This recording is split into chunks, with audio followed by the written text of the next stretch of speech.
Estamos aqui para apresentar os procedimentos de coleta dos sedimentos ativos de corrente. As amostras de sedimentos ativos de corrente são constituídas predominantemente de partículas e agregados minerais que são produzidos numa determinada área chamada bacia de captação. Esse material é jogado nos leitos das drenagens por intermédio da ação de processos erosionais, deposicionais e hidromórficos. As drenagens funcionam como uma espécie de latas de lixo e os sedimentos de corrente, o lixo. Mas não é qualquer lixo, é um lixo classificado. Sim, porque a depender da densidade das partículas minerais e da energia dos processos de deposição, os sedimentos de corrente são classificados por tamanho, densidade, tipo e depositados em diferentes locais no leito da drenagem. A coleta deve ser feita por equipes de amostragem constituída por um líder, técnico de mineração ou geologia e 2 auxiliares. A depender das dificuldades de acesso, a equipe pode ser maior. A amostragem dos sedimentos de corrente é utilizada, na maioria das vezes, em levantamentos geoquímicos em escalas regionais. Isto é, cada amostra representa uma determinada área de captação e, portanto, é necessário que a estação de amostragem seja corretamente localizada no campo. Para isso, o amostrador deve contar com um mapa de localização das estações de amostragem, que deve ser feito na fase de planejamento. Esse mapa deve dispor do maior número de informações geográficas possível, quais sejam rede de drenagem, estradas, caminhos, cidades, vilas, etc. Nesse mapa deve conter também uma relação das amostras planejadas, identificadas e com suas respectivas coordenadas UTM.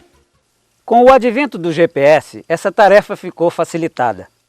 O GPS, Sistema de Posicionamento Geográfico, é um equipamento que permite definir as coordenadas de qualquer ponto na superfície, com auxílio de sinais emitidos por satélites.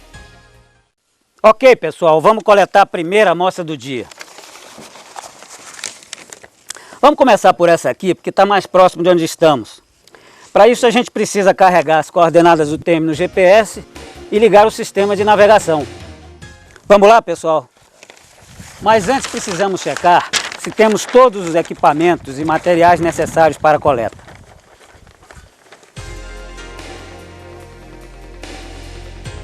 Caderneta de campo, sacos plásticos, pincéis atômicos, etiquetas plastificadas,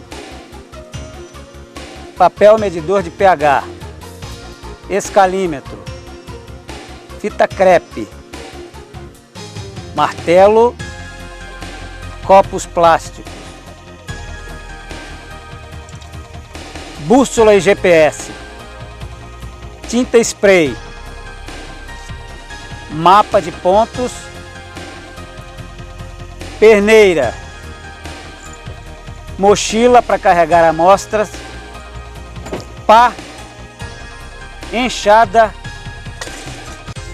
facão e corda, esses últimos para apoio. Depois dessa traia, é preciso ter muita determinação e disposição para caminhar, porque neste momento, quem sabe, estaremos iniciando a descoberta de um depósito mineral.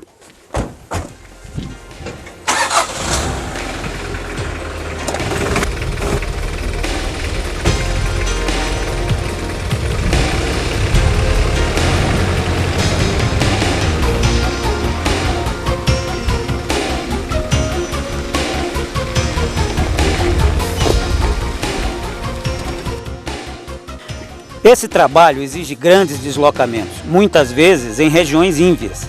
Quando houver possibilidade de acessos terrestres, é necessário dispormos de um veículo tracionado com excelentes condições de funcionamento.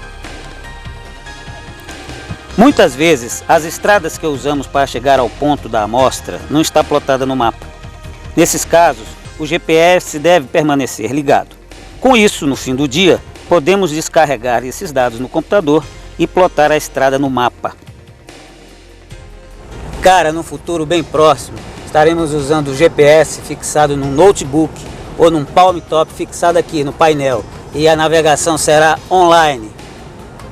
Essas estradas são estreitas e sinuosas e muitas vezes em precário estado de conservação. Além disso, os animais apreciam usá-las também. Portanto, é necessário termos muita atenção e prudência ao apertar o acelerador. Cornélio, as coordenadas desse ponto são 729.250, 9.750.00. A partir desse ponto, se nós caminharmos 500 metros, chegaremos lá no local da amostra.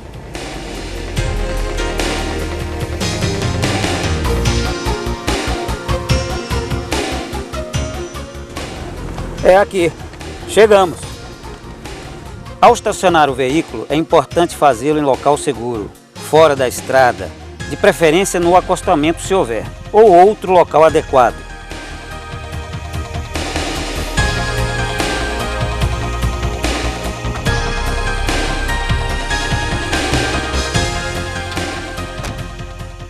Não esquecer de fechar as portas à chave. Então, estamos prontos? Não esquecemos de nada? Além da traia para mostrar, precisamos colocar as peneiras. Vamos lá!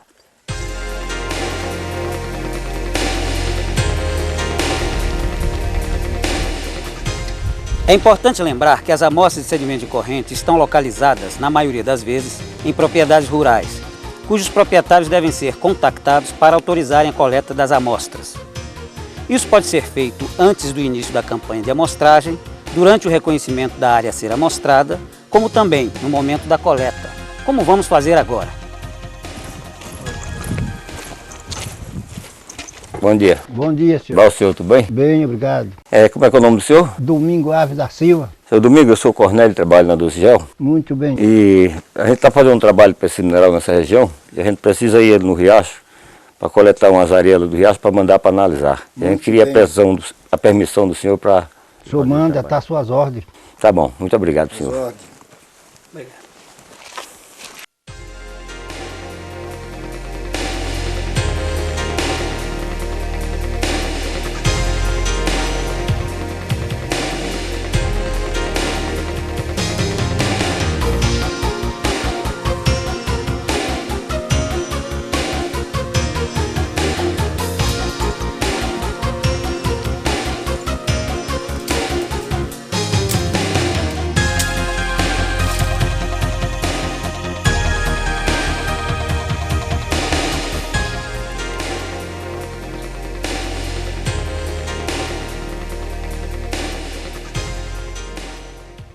Ó, Maurício, chegamos. Ok, turma, já que nós chegamos, depois dessa caminhada, vamos dar uma respirada, vamos dar uma olhada em volta aqui, para ver se não tem nenhum bicho, cobra, alguma coisa.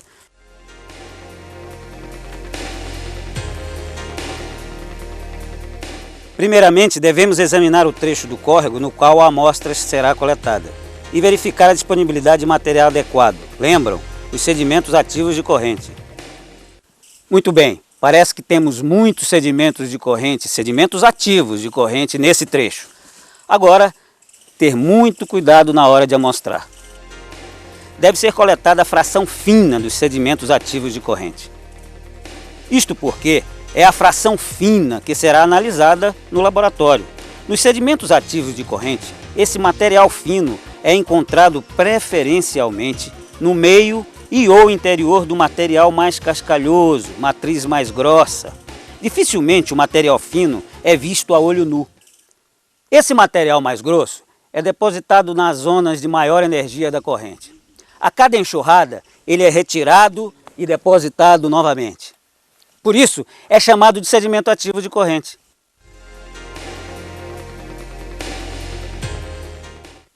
Nos leitos dos córregos, é também encontrado um material de granulação bem fina, geralmente localizado nas margens das drenagens, local onde a energia da corrente é mais baixa.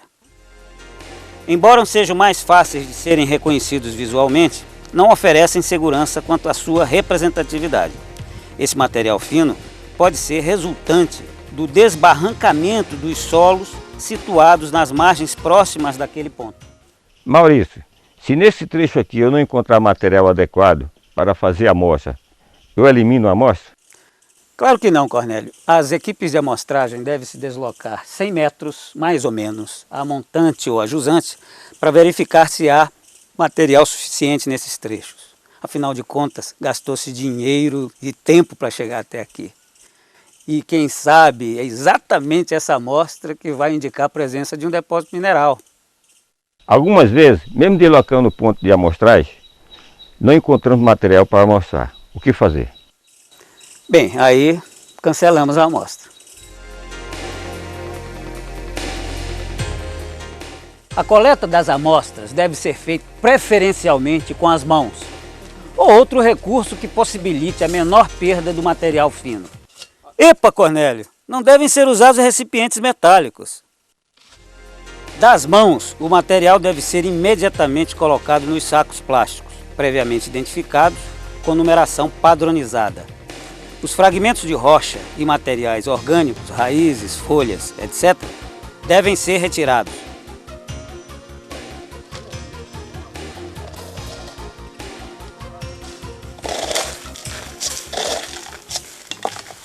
Atenção, Cornélio, deve-se evitar o peneiramento e a manipulação da amostra no campo. Com isso, eliminam-se fatores que podem causar variabilidades adicionais àquelas que ocorrem naturalmente. A amostra de sedimento de corrente não representa um só ponto no terreno. Representa uma área de captação. Portanto, a coleta da amostra deve ser do tipo composta, coletada em diversos pontos do trecho do córrego, com mais ou menos 30 metros. Com isso, coletam-se amostras mais homogêneas e melhor representativas da área de captação. A coleta deve ser feita de jusante para montante da drenagem, independentemente da presença ou não de água corrente no córrego. Devem ser coletadas amostras com volumes de mais ou menos 5 litros, ou seja, preencher o plástico padrão até o nível que permita fechá-lo sem maiores dificuldades, isto é, 2 dedos acima do lado superior da tarja branca impressa no saco. Epa! Antes de fechar o saco da amostra, deve ser introduzida a etiqueta plastificada com o número da amostra. Com isso, garante-se a preservação do número de identificação da amostra. É de fundamental importância a coleta das amostras replicatas. Isto é feito nas estações indicadas no mapa de amostragem. As amostras replicatas devem ser coletadas segundo os mesmos procedimentos e no mesmo trecho da coleta das amostras de rotina. As amostras são utilizadas no controle de qualidade dos procedimentos de amostragem.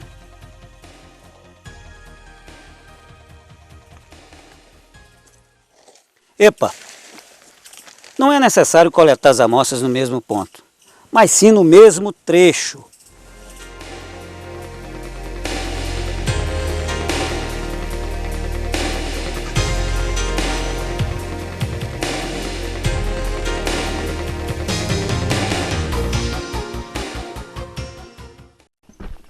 Pronto, acabamos. Vamos coletar a próxima amostra. Negativo, Cornélio. A gente precisa ainda preencher as fichas de campo.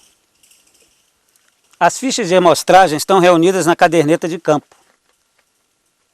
Nas primeiras páginas da caderneta de campo, encontram-se o checklist e a legenda, que permitem ao amostrador preencher os campos das fichas de amostragem de uma maneira padronizada. O registro padronizado dessas informações é obrigatório, porque todas elas serão carregadas no banco de dados da Docigel. Então vamos preencher a ficha de amostragem. Iniciamos com a identificação da amostra. Projeto, alvo e tipo. Em seguida, registramos os números das amostras e tomamos as coordenadas UTM com o GPS. Anotamos nesses campos aqui. Não seria mais fácil tirar essas coordenadas do mapa? Não. Lembra que os pontos podem ser deslocados? Sendo assim, é necessário tomar as coordenadas no campo e registrar na caderneta. Prosseguindo, vamos preencher os campos relacionados à amostra e local amostrado. O volume está padronizado em 5 litros. No entanto, em algumas situações, o volume amostrado poderá ser menor, por escassez de sedimento naquele trecho. Se o leito da drenagem tiver água corrente, marca C. A água estagnada, P. Ou seco, S. O pH deve ser medido quando a drenagem tiver água corrente ou parada. A medida é feita com auxílio de papel medidor de pH. A ponta da tira do papel deve ser imersa na água e retirada após mais ou menos 15 segundos. O valor do pH é obtido com a comparação da cor apresentada no papel com a escala de cores disponível na embalagem. As presenças sim ou não de óxidos de ferro, manganês e matéria orgânica são constatadas visualmente no momento da coleta da amostra, ou mesmo após a coleta, com as amostras já ensacadas. Há também um campo para observações. Nele são registradas informações relevantes como presença de rochas com indícios de mineralização, elementos antrópicos, estradas, aterros, açudes, poços, barragens, catas garimpeiras, áreas agrícolas e etc. A presença deles pode causar contaminações e modificações nos teores dos elementos químicos analisados. Todos esses elementos estranhos devem ser plotados no mapa de localização dos pontos, a partir de suas coordenadas UTM, medidas com GPS. Para concluir o preenchimento da ficha, é necessário anotar a sigla do amostrador e a data da coleta da amostra.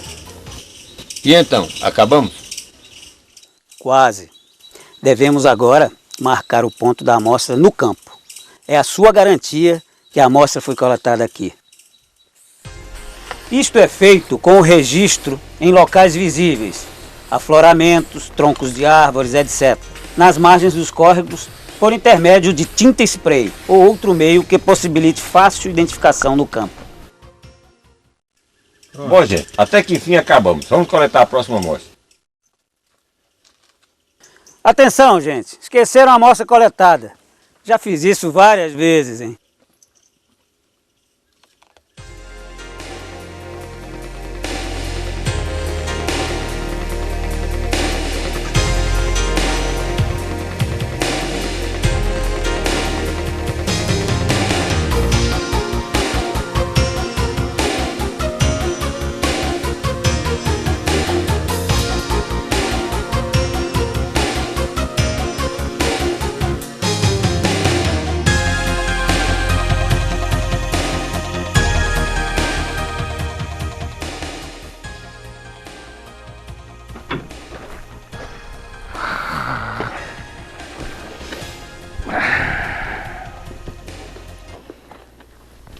Companheiro, antes do merecido descanso ainda temos umas tarefas a cumprir.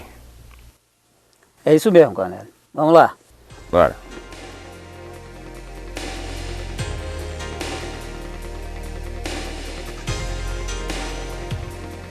A traia deve permanecer no veículo após uma verificação.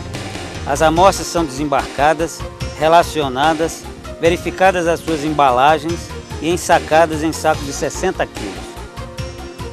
Em seguida, os dados do GPS são descarregados no computador e as amostras cadastradas no banco de dados da Docigel.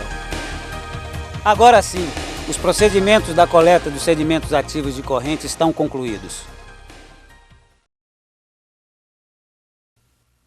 Certa vez, conversando com um colega, geólogo da empresa, ele fez a seguinte afirmação: os sedimentos de corrente são as amostras mais nobres da exploração geoquímica, porque elas são o início de tudo numa campanha de exploração mineral. Têm representação areal e composição mineral diversificada, o que demanda uma complexa interpretação dos seus dados geoquímicos. Concordo 100% com ele.